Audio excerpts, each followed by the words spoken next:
గెలుస్తామో లేదో తెలీదు, ఓడిపోవచ్చు, ఓటమికే సిద్ధపడి నేను రాజకీయాల్లోకి వచ్చాను. అప్పుడే బలంగా పోటీ చేయగలను.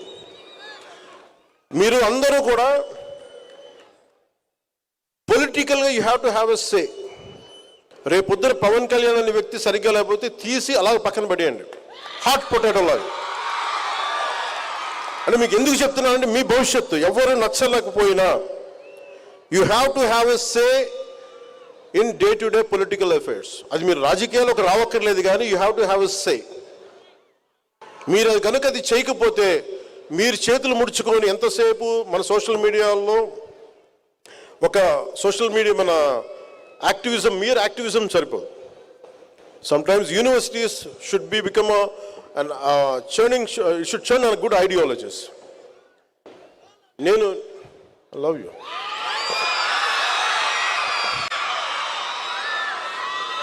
అంటే అలాగే మీరు ఐడియాలజీస్ని ఎంబ్రేస్ చేసుకునేటప్పుడు మీకు నచ్చిన వ్యక్తి నాలాంటోడు చెప్పినా కానీ, లేదా ఒక కార్ల్ మార్క్స్ చెప్పినా కానీ, ఏ గొప్ప ఐడియాలజీ మీరు చెప్పినా కానీ you put it to test. మీ జీవితంలో మీరున్న ఈ పర్టికులర్ టైంకి is it applicable or not. బ్లైండ్గా గుడ్డిగా ఏ ఐడియాలజీని నమ్మకండి. చెప్పేసి వెళ్ళిపోతారు వీళ్ళు.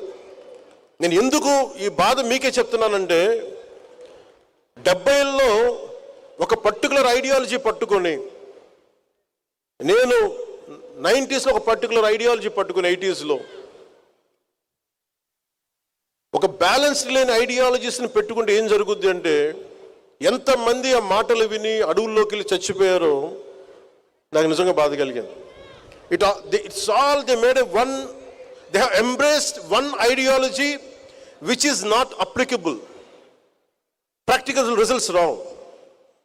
అందుకనే యూనివర్సిటీస్లో విద్యార్థులు నాయకులు ఉండొచ్చు, ఐడియాలజీస్ ఉండొచ్చు, పొలిటికల్ పార్టీ తాలూకు అఫిలియేటెడ్ గ్రూప్స్ ఉండొచ్చు. As each one of you make sure what ideology is it worth to be embraced.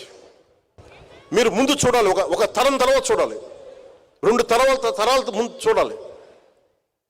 So make sure what ideology you're embracing. You embrace an ideology which will uphold dharma.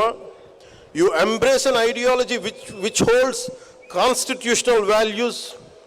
You embrace an ideology which will show gratitude to the nation which has given you birth. ఇవి ఏది fulfil కాకపోయినా దాంట్లో there is a shortage in that ideology, there is a shortfall. అందుకని మీరు embrace చేసుకునేటప్పుడు ఐడియాలజీని చాలామంది ప్రభావితం అయిపోతారు. మీరు చాలా ప్రభావితమైన వయసు ఇది. నా అలాంటి చెప్తే టక్మని నమ్మేస్తారు. You have to put me for test. నేను 25 సంవత్సరాలు ఎందుకు ఉంటాను రాజకీయాలని చెప్తున్నానంటే I like to be tested. నిలబడాలి కదా. ఒకడు వచ్చి చేతులు ఒప్పుకుంటా వచ్చేసే కుదరదు. అట్లా నువ్వు నిలబడాలి, నలగాలి. నేను ఇదే మాటలు 2014లో చెప్పేవాడిని కాదు, 2025కి చెప్తున్నాను. నలిగి మాట్లాడుతున్నా, దెబ్బ తిని మాట్లాడుతున్నా. అలాగే లైఫ్ టైం, జీవితకాలం మీరు ప్రతి ఐడియాలజీని మీరు టెస్ట్ చేయాలి. Your thinking minds, your capable minds. అందుకని మీరు every ideology go beyond communities, go beyond cost.